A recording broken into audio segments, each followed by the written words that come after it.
is Barry Rawlins and I work for the British Geological Survey, and I'm just going to explain a short description of what the aim of the work we're doing at this field site is. So I'm standing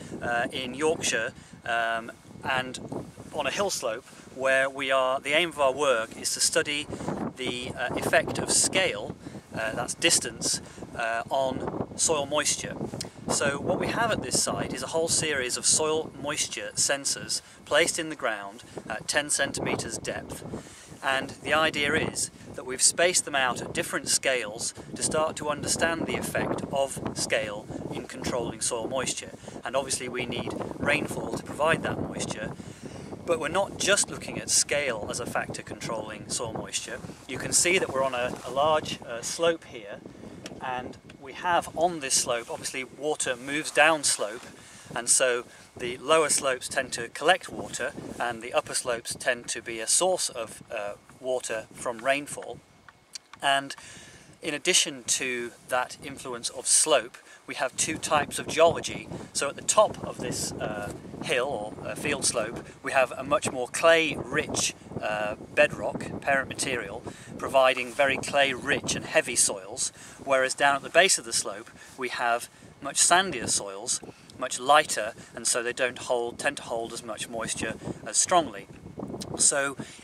in addition to scale, we have the effect of geology and we have the effect of slope, which we can study with our soil moisture network. Now, coming to talk about that network, I'm standing here next to what we're referring to as a sensor node. This piece of equipment, essentially you can see a solar panel which is obviously powering this node, and we have entering into the base of this box a whole series of 12 sensors. So these wires are connected to soil moisture sensors placed in the ground around this sensor node, and so the information from those soil moisture sensors is being passed up into this sensor node, which is then transmitted to a central coordination unit on the field site, and then that information can be transmitted across the mobile phone network back to our offices where we can look at the data and analyse it.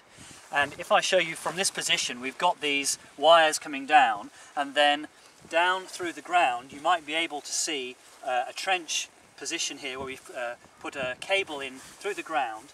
and if you just follow me for a second, you'll be able to see that this yellow marking denotes a position round here where we have a peg that shows where one of our soil moisture sensors is placed in the ground at this position. And if you were here and we were able to show you all of them, there are 12 positioned at different scales all around this sensor node at distances of around 30 centimetres, a metre, 3 metres and 9 metres. And so we have what's called a nested set of scales, and we can study the effects of soil moisture at those varying scales. And in addition to having just this sensor node, we've actually got 8 of these nodes all across this hill slope at different positions.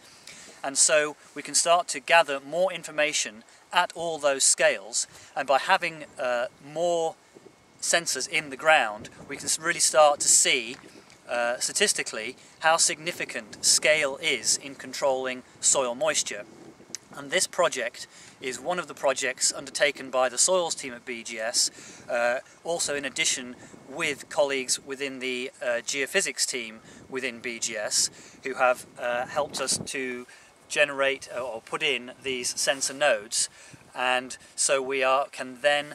use that information to look at this effect of scale on soil moisture. There is other equipment at this site that you can also see up on the hill slope, where colleagues are already undertaking geophysical measurements on the hill slope, and so this is one of the observatories that the British Geological Survey uses to understand a whole variety of scientific objectives and questions.